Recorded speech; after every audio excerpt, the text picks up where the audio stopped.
We spent 3 weeks discussing Ntim Fordjour and allegations. And I have to make a confession, Sxtus. If last week, was it top of the week, somebody was assaulting me because I said, oh, actually, I'm not buying the story, but something, now I'm actually on the opposite side of the spectrum. Because the number of times, Reverend Ntim Fordjour, and by extension, the NPP have been asked, okay, beyond the suspicion, what do you have? Then they'll come and say, well, there was a discrepancy in the flight. A discrepancy in the flight does not magically bring cocaine into the plane. You know the latest.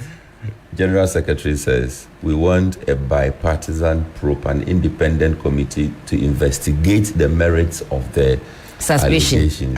Come on. Government has said that. Government has said that I've got nothing to. There's nothing here. Shown videos and the rest. We said na lie. If na lie, bring your own. Bring the one. I'm not saying that just by virtue of government producing videos, it means that the matter. But if you have contrary, why are you letting us? This question has been asked no less than maybe 78,000 times. Where is your proof? Now the tune for me has changed. Now it's we raised the matter. You know, we had some suspicions. No. That is not how you started. That is not how the conversation started. I don't like it when politicians play these kinds of games with us. We are awake. Listen, the Ghanaian is so discerning. We can see through a multitude of tactics. We are not kids. Please have some respect for us. The tune has changed. We're just expressing our view. See, I'm guessing that the caucus leadership would have had some conversations with the good reverend by now to at least see what he has and what they can run with and how they can change the narrative. They say that their tone is changing. So, question, has the caucus leadership, has the Honorable Appiah-Ampofo and his team, have they sat down with the Reverend to ask him, Chief, the allegations you raised, something there inside, can we help you fight this fight? Have they had that conversation? They say that he's not alone. Has party leadership, no, in fact, the demonstration is that he's alone. Has party leadership sat down with him? General Secretary, have you sat down with the good reverend to ask the good reverend, Osofo, same way, Bibi was so.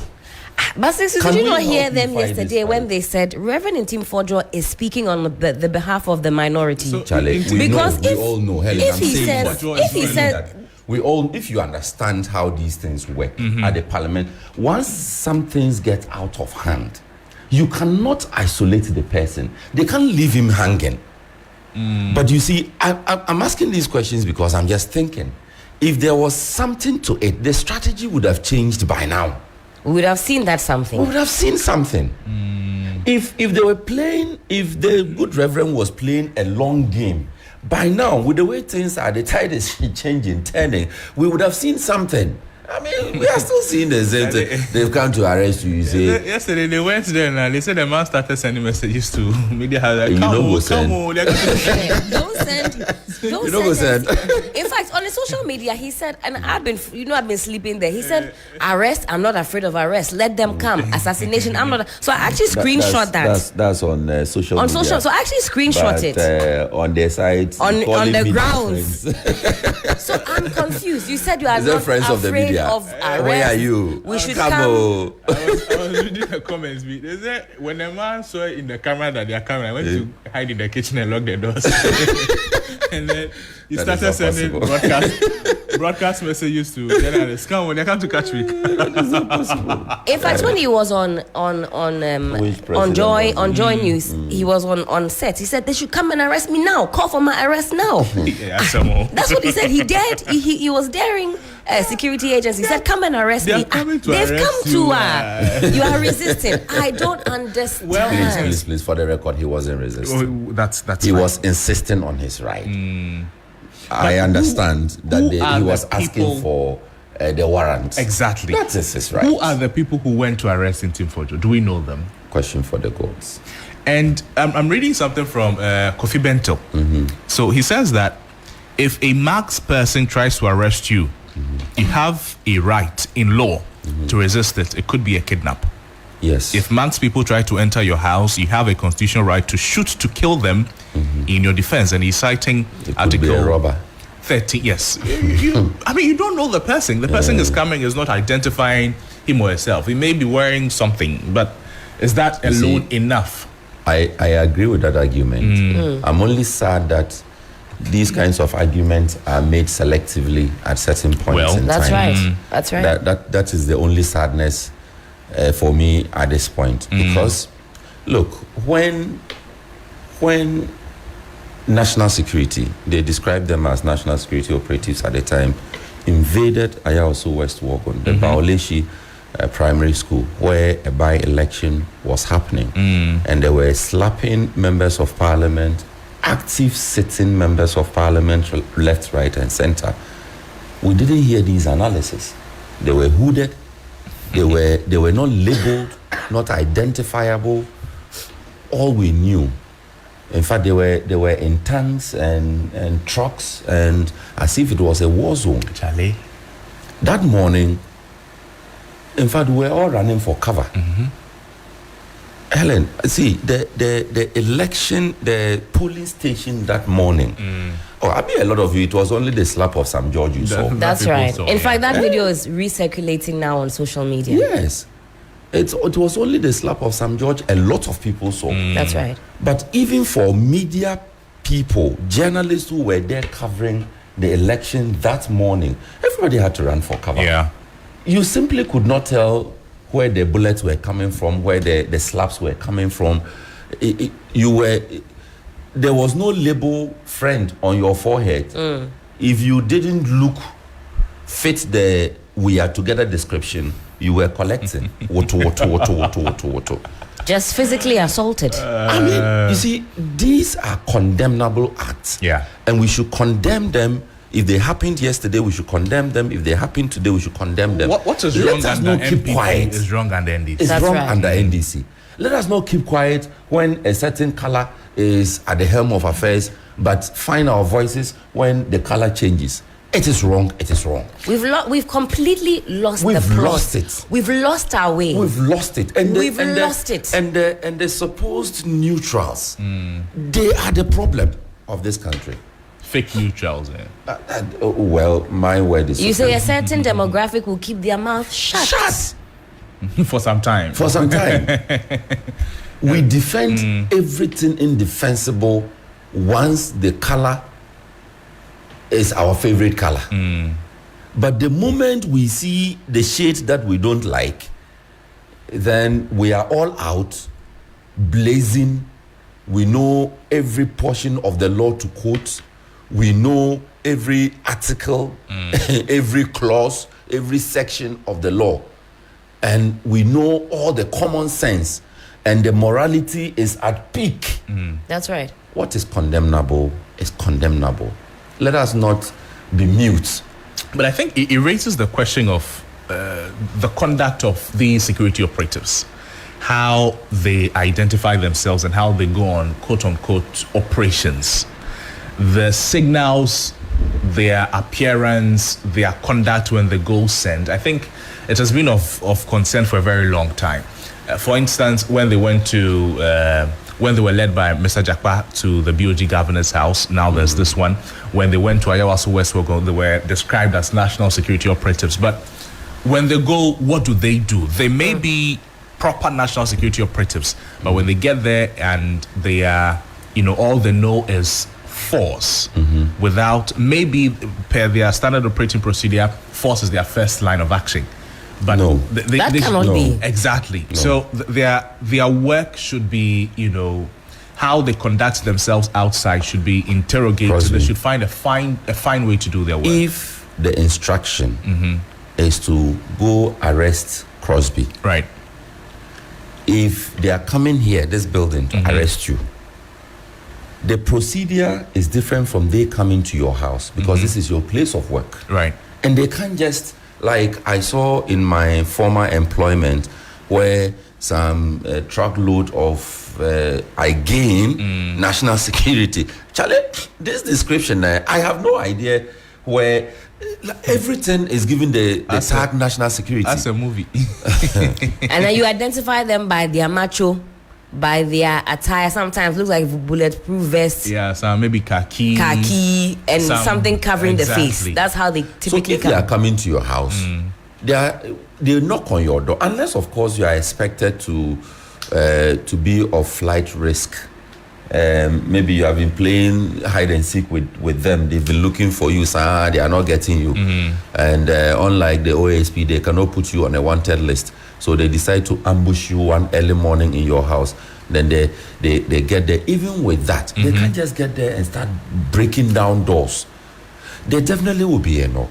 There definitely will be an introduction. There definitely would be an identification, a display of a warrant, and a subsequent arrest. But did we have all the things you've mentioned? Were these conditions met yesterday when these people went to Reverend Ntim Fordjour's house? That is what I'm not getting from any of the narratives that I am. So Ntim Fordjour clearly and the media is not helping. Ntim Fordjour is saying that no, it didn't happen like that. Yes, that is what he is saying. But was the media able to find that balanced story on the ground? I mean, is national security going to speak to you as a journalist? No, most likely not. No, they won't speak to you on the record. But, I mean, you would find one of them within the team, or even the leader of the team, speaking to you off the record. Right. Trying to let you understand their side of the story. So that you are able to compare that to what the Reverend said. And then you are able to even put some of the concerns that have been raised by the Reverend to the operative. And off the record, the operative would explain to you. I don't expect a national security operative on such an operation to say, okay, journalists, come, let's have let's talk. No, I don't expect that. Because the identity of the operative himself is even worth protecting. I've always said that. That's right. But I expect that the operative would be able to give you some explanation as a media person. Because we are not enemies. My job there is to let the public understand what really is happening. Sxtus, I understand you, but in a part of the world, it seems highly impossible to, although off the record, to approach a national security operative. Lest you yourself get a slap or so. Wait, Sxtus, in a stage like that, and then you're going to have like a tete-a-tete with them, asking him, you want to get information from. It will be very difficult to do. We know the kind of people. We know we are used to the work of the national security. We are journalists. Yes.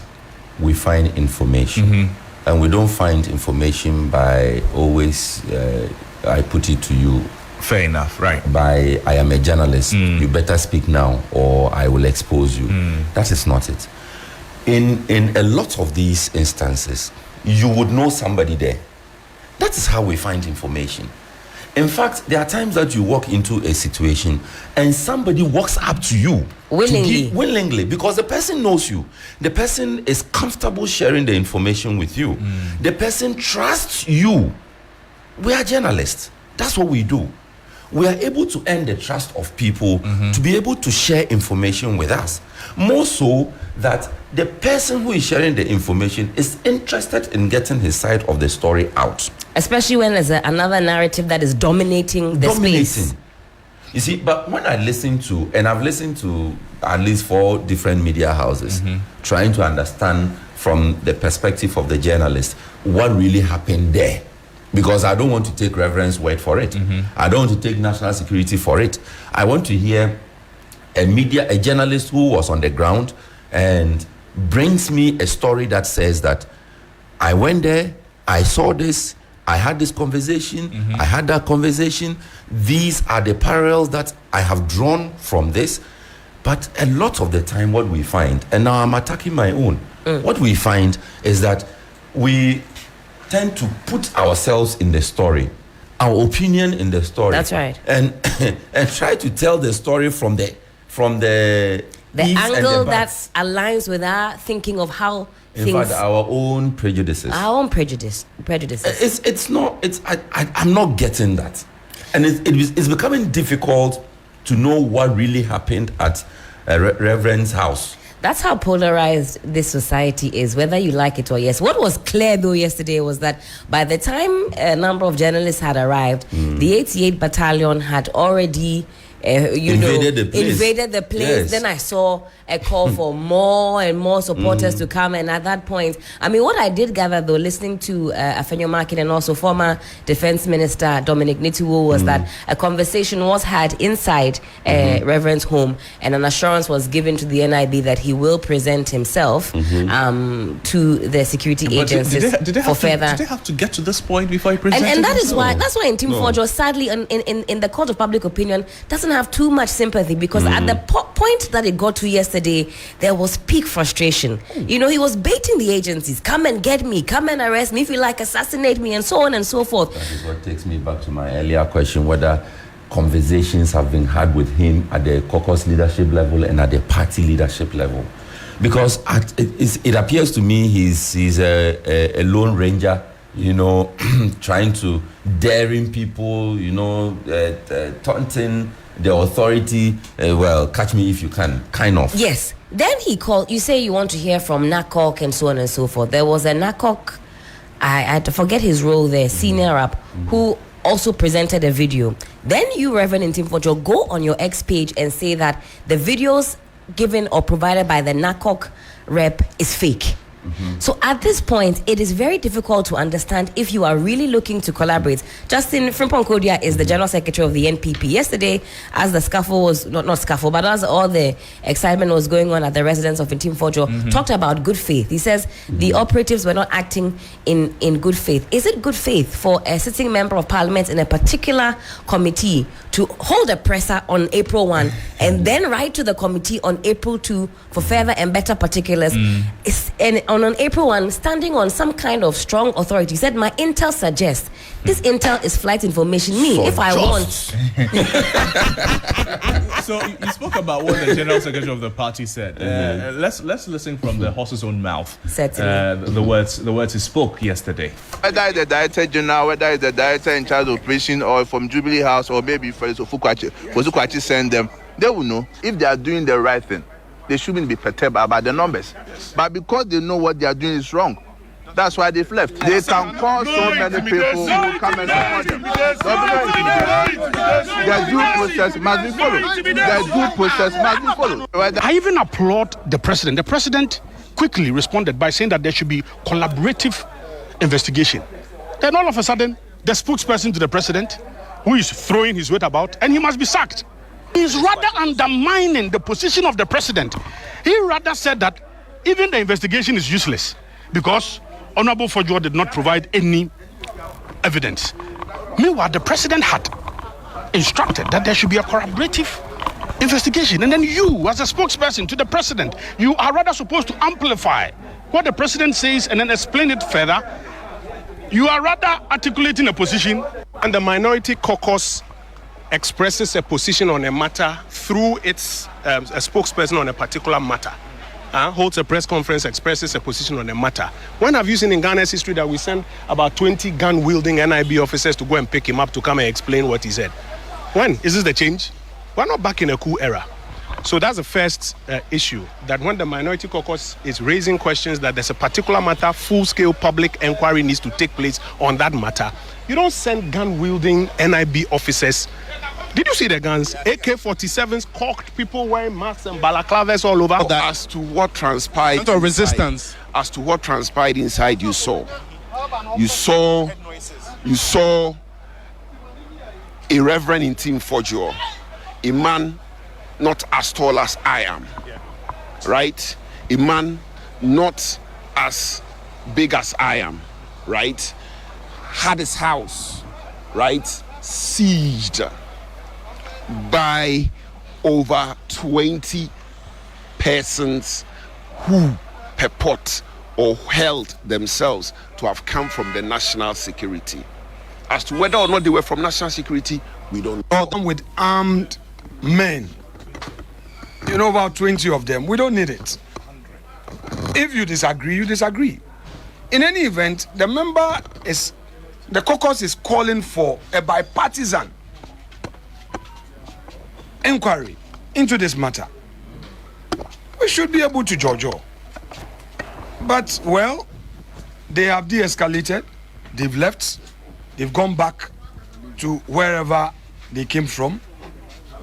We want to assure the government that we will cooperate if they approach things in a decent manner. Absolutely. But we will not be intimidated. Let's engage. We are political actors. Let's assure the people that we are ready to uphold the promises of the Constitution and democracy.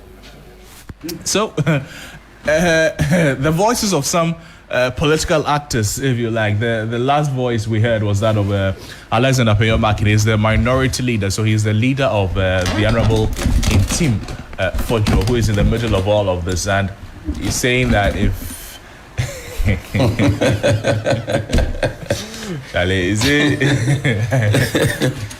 but I mean, it did not have to get to this point where gun-wielding national security operatives will go to the house of a sitting MP to arrest him.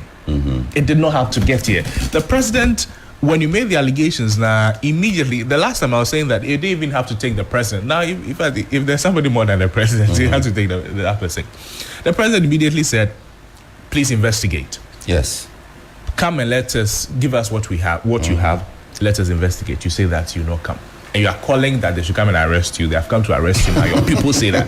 Why have you come to arrest you even called for it yourself. You said you are ready. They came. And I mean, Appiah-Ampofo says, let's give Giorgio a chance first. Was that discussed before Honorable Jinapor wrote to the diplomatic corps to ask them to get involved and speak to? Is that how to Giorgio? I don't like it when politicians go on that tangent. At all. I saw a quote from the deputy boss at Narcotics Control, and he was, if you like, almost begging Ntim Fordjour to come and let us talk, but still the man did not come. He had to take force for the minority to ask that we should sit and Giorgio. But is that not what the government has tried to do all this while? That it was not listened to. It didn't reach the point where the anticipator will get. For it to get to this stage where national security operatives have to go to the residence of a certain MP to try and arrest him. Well, we know that the minority, they are demanding that the speaker intervenes.